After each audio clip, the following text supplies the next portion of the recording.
Behind me is the Kamakura Buddha. And Buddhism, as we're going to see, is very important to understanding both the warrior code of the Shaolin monks, which you would expect given that they were Buddhist monks, but also to the warrior code of the samurai, which at first blush you might not expect to be there. But in fact, this particular Buddha, it's called the Kamakura Buddha, is in Japan, not China. And it dates back to 1253 CE, we think, and it's called the Kamakura Buddha because it went up in the time of the Kamakura shogunate. It's probably these next two lectures, as much as anything, that gave rise in the past to complaints by students that they expected a course in military history, not a course in religion or philosophy. But the fact of the matter is, you cannot get to the bottom of warrior codes without understanding their religious underpinnings, nor can you understand the importance of religious faith in the lives of most soldiers.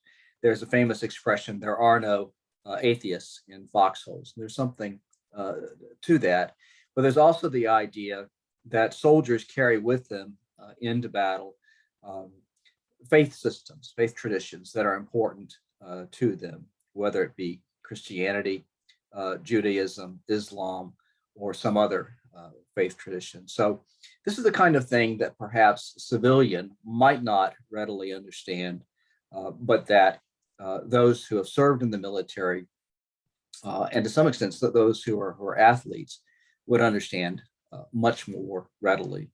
But that in any event, in terms of understanding a warrior code, which is very much a part of military history, you have to understand its spiritual underpinnings. And that's what we'll be looking at this week.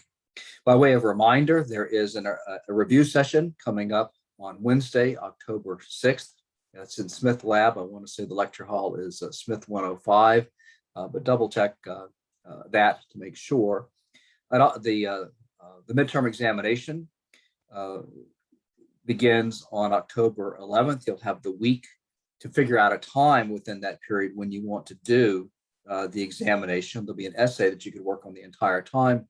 There'll be an objective portion that once you get started, you'll have to work through it to the end.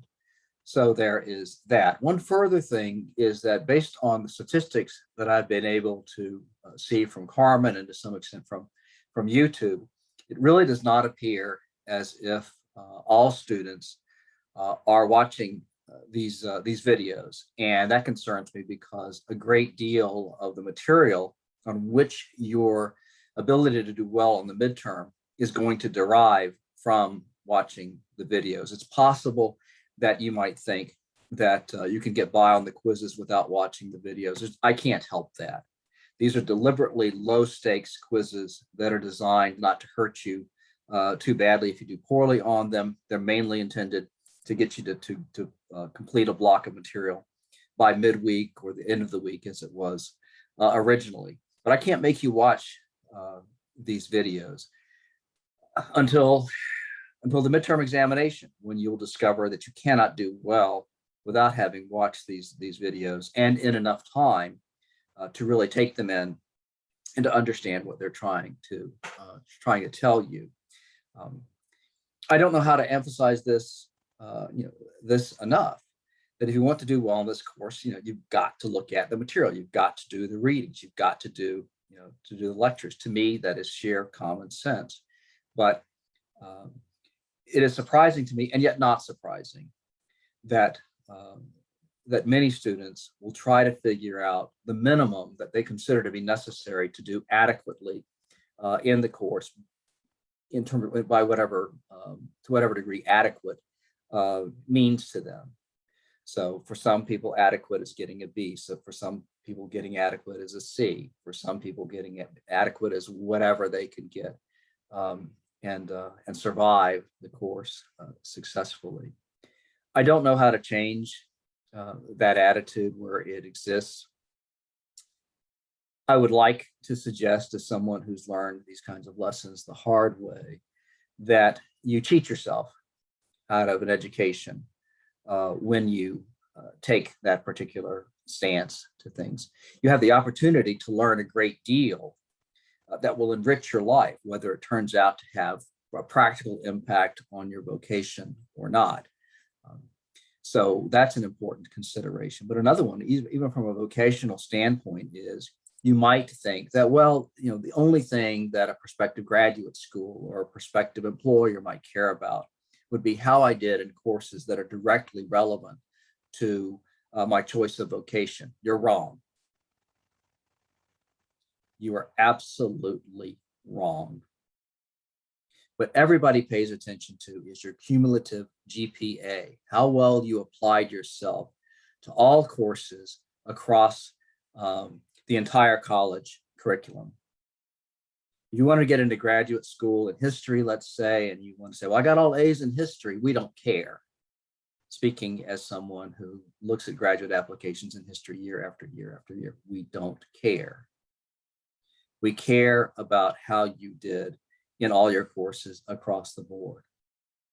If you want an opportunity in business life, they're going to look at your cumulative GPA because it's a good indicator in terms of how responsible you were in college in general, how well you applied yourself, not just to the courses that you presumably enjoyed or the courses that were easy to you, but also to all courses, because there are interesting things to all jobs, and then there are things to all jobs that are boring or tedious or drudgery. And employers want to be sure that they are hiring someone who is going to handle both of those kinds of tasks, the ones that are interesting and the ones that are not interesting that much, in an adult fashion. And a GPA is a good, strong indicator of that. Maybe at some other time, I'll tell you about a story in which my uneven GPA during my undergraduate years hurt me in a very, very serious way. But I think I'll leave that for a different time. And for right now, I invite you to watch and to try and enjoy these presentations over the warrior code of the samurai, of the Shaolin Temple, and of the samurai.